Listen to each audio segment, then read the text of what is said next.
What was the most challenging part in your journey so far? When the chips are down, or when you're doing well, some people feel that the most challenging times are when it's tough times. What is your life mantra? It's really around looking within to unleash your potential. That's what's driven me. Can you describe some challenging leadership situations and how you managed people through them? When I was on my entrepreneurial journey, we were one of the things we were doing was organizing runs in different sorts of offbeat locations and small format runs. I mentioned, outside of Corbett Park or on the Wood International Circuit or on a beach, or we did one in Sikkim. You are a known person, a celebrity. Many people look up to you. What would be your advice to them to become like you? Honestly, I'm no celebrity yet. Everyone is a leader. Everyone has leadership within them. But I would say I would not advise them to become like me. I would advise them to become like themselves.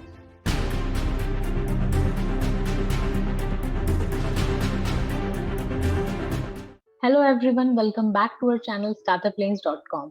I am Ganeshwari Agrawal and I am conducting a series of interviews with the topmost corporate leaders of the leading companies around the globe. For today's interview, we have Mr. Rahul Verghese with us. He is the Chief Marketing Officer at Olam International Limited. Olam is a leading food and agri-business company. So let's get ahead, learn from his experiences. Hello, sir. I am Ganeshwari Agrawal from Startup Lanes, and we are really very honored to have you on board with us. Morning, Ganeshri. I would like to request you to please introduce yourself to our viewers. I'm Rahul Verghese. I'm working with TRACSIM, which is a startup within Olam International based out of Singapore. So, my very first question to you is what inspired you the most to join this company?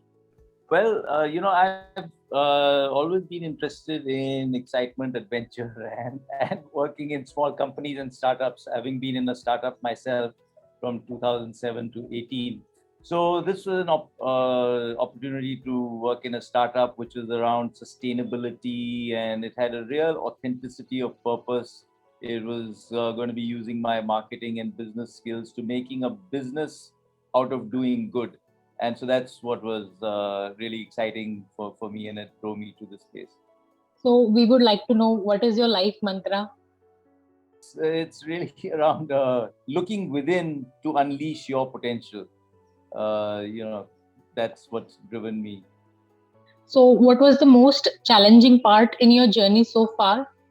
So I think the most challenging part, I mean, there have been many challenging times, but I think when the chips are down, or when you're doing well, some people feel that the most challenging times are when it's tough times.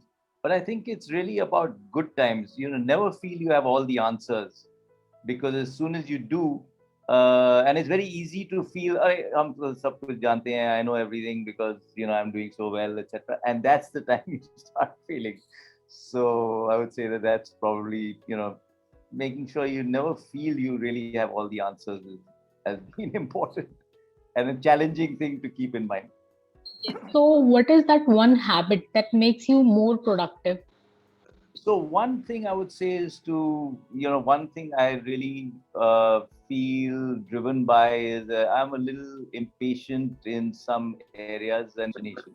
If I can do something tomorrow, can I just do something or start off on it today, so that I get something out of the way, or I start thinking about it, so that by tomorrow I have a better way to do it. I feel that that's one way in which I have tried to make myself a little more productive. So, if you get a chance to start your career again, what would you do differently this time? In many ways, the start of my career, I would do exactly the same way. I started off with Hindustan Lever. It had a fantastic training program, and it got us to work a lot to understand the basics of different aspects of business, etc., etc. So that was fantastic, and various other companies. But when I started my own venture, I would say I started it from a clean slate of working 100% with my previous company, and now 100% on this. And in some ways, a lot of people had told me, it's better to work weekends on your idea, your venture, and all that, try to test things out so that you can run things in parallel. So that's probably one thing I would do differently, and I'm sure all the startups you deal with are also doing that. They are obviously much better equipped than I was.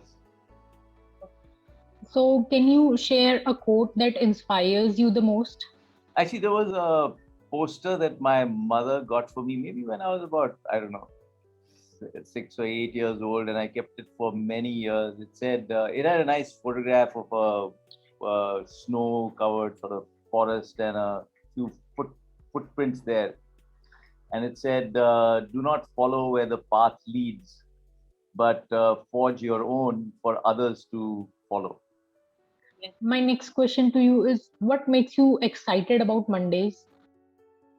To be honest, I don't really necessarily 100% switch off. So having often viewed anything that comes up over the weekend or thinking about it for a little while and being recharged by whatever we're doing over the weekend, whether it's with family or friends or something or the other, it recharges and gets me energized for the Mondays, knowing that it's not that, oh shucks, I'm going to see the first email on Monday morning and then realize that there are 20 things that are on fire or whatever. So that's how I keep a little. So, according to you, how much self worth and happiness are important in a job?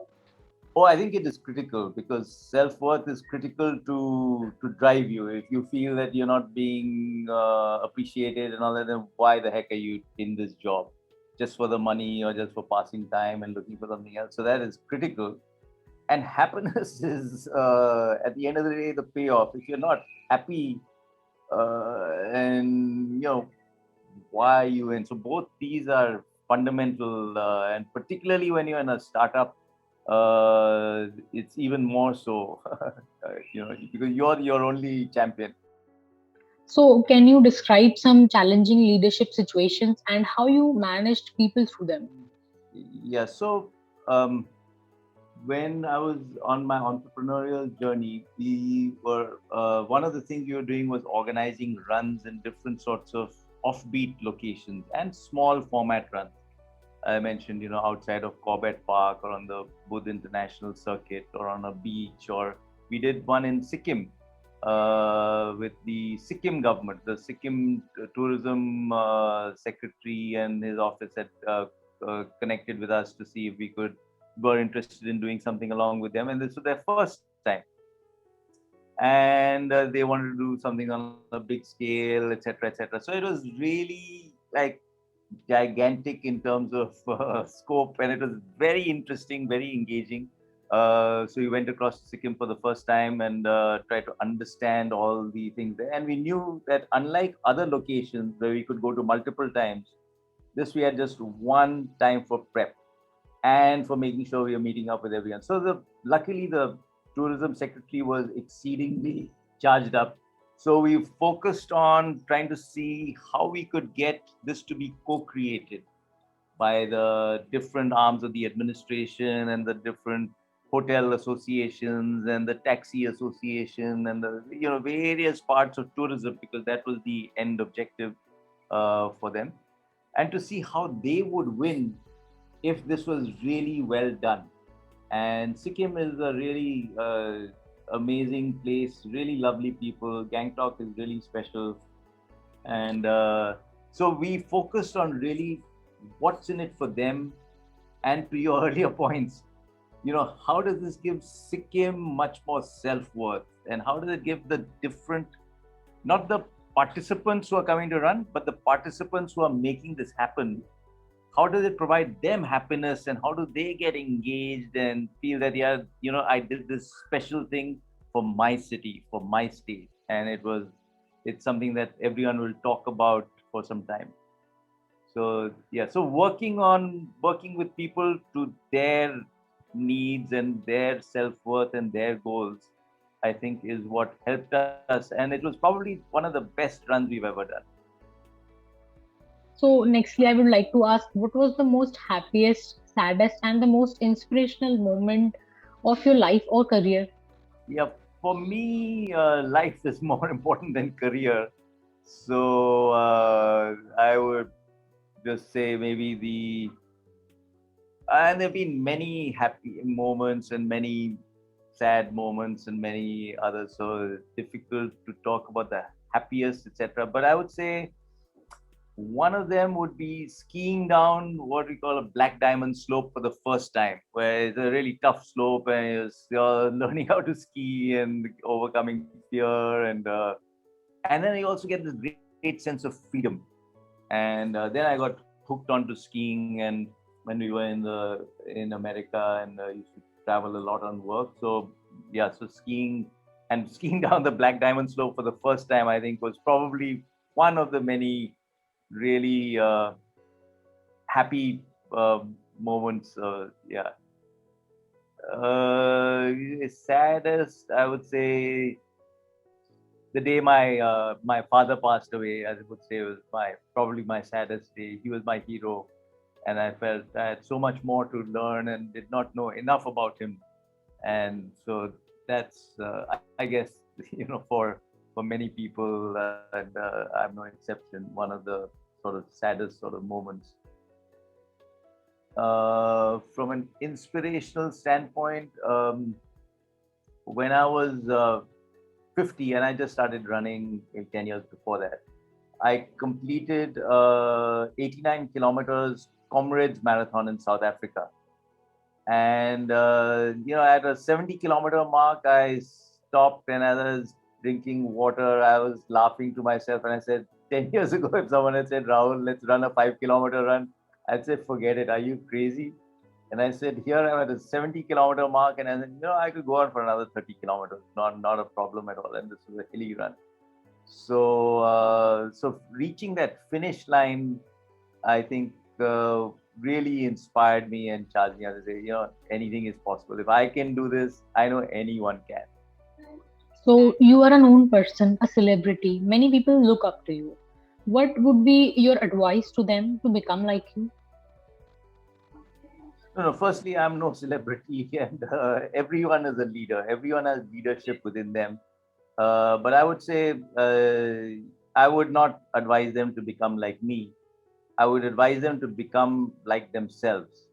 See what really excites them, what they are really passionate about, because that's what's going to keep them going. And not copy someone else because he's a good guy or she's done really well in something. Maybe we learn from them, but see what we are truly passionate about within. Secondly, see what you're good at. And we got to do a lot of introspection and ask other people and really find out from ourselves, are we really good at this, and we've got some expertise, because then I know people will pay me or value me for that. And the third thing is, see what you have experience in. And because what you're good at or what you're passionate about, maybe you don't have experience in, so you got to work towards that and build some skills or whatever it is and start, because your experience will give you the credibility for others. So it's important to have that passion, it's important to have that expertise, and it's important to have credibility. And then you say, this is how I am going to build my own self and my career and my path. Whether it's a startup, whether it's yourself as an individual or whatever, I would say that would be what I would say. Definitely not become like someone else. Okay. So how can job seekers get a job in your company? So in the focused area that I'm looking after, we are a startup.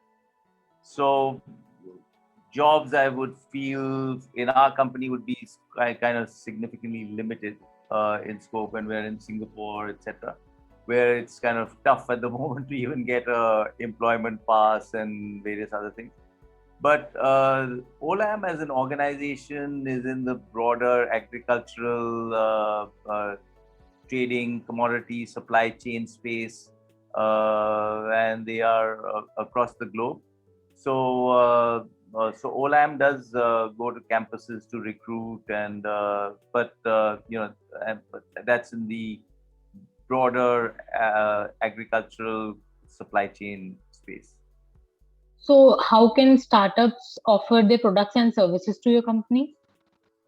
So our companies, one of the core things mentioned is, that we are focused on sustainable. Our whole business is focused on sustainability. So it's about food products that are natural. It's about packaging that is, ideally plastic free, or it's not uh, bad for the environment. Then we're not doing something that is uh, uh, we're not doing something that is out of the boundaries of what we should be doing, and how are we doing good. So if there are different startups in the similar sort of realm that we where our focus is linked on making sustainable behavior the new normal. So if any startup is focused on the same thing, or maybe you've got digital approaches to get this thing to be go a little more viral, or other areas, we'd be more than willing to see how we could work together and Yes. explore things. There's no concrete sort of specific area. So, is there anyone you would like to thank you for supporting you in your career? I would say that there's no one person or persons really, but I think it's all the teams I've worked with, various supervisors that I've had, and managers that I've had, and friends at different points of time when the chips were down, or when things were really positive, or when there was some complex situation, or someone was just like a uh, you know provide a little bit of guidance and mentorship, really that much at that time. But yeah, so I'd say it's various people one has interacted with at different points of time. So, lastly, I would like to ask for your feedback on startup lanes. Well, startup lane seems like a great ecosystem and a great way to interconnect. Startups have so many different issues, and one-stop ecosystem is always a fantastic resource. You need, or you want a mentor at some point in time, or you're looking for funds at some other point in time, or looking for something, supply chain, or just meeting up with other founders, team members. You're looking for team members. How do you expand and grow? And so it's great to have resources that are all under one roof. It makes it much easier and better. So, at last, I would like to thank you for your inspirational words and for your time. It was really nice talking to you. Thank you, sir. Thank you. Thank you very much.